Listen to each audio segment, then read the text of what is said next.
The office of Vice President Kosando Chiwenga says he is not involved in a so-called multi-billion business dinner where he is falsely advertised as a guest of honor. Bizana bina mashoko obudanyogwa panguva ine tawotarisa tikaona even pani mau pa social media platforms ngatasa ari ma news channel vamwe wakaita sana Gamba and the likes vari kuti this business dinner iri kuenda mberi despite kudismisswa kwayakaitiwa naVP Kosando Chiwenga achiti ina handizvizivi handina kana kumbokonfrontiwa kana kumbokonfirma my presence at this business dinner handizivi pamusoro payo. Nodwa subscribe or like on the bell icon.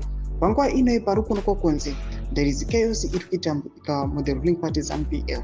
Vamwe patikona pa social media the crime of Zimbabwe inoposta this press release. People are well familiar to it. Yakaitwa naVP Kosando Chiwenga vachiti it has come to their attention.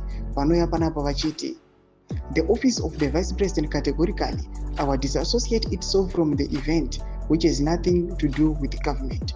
But panguva ino tiona kuti to social media normal platforms ari kuti this business dinner vanatagurei ameno nevamwe zvingava zvikananda vari kuendera mberi this business dinner, but VP Kosando Chiwenga is distanced himself akati aina handika-associate navanhu vakadai plus handitombozvizivi. And VP Kosando Chiwenga vagara unozikamwa kuti aiwa pama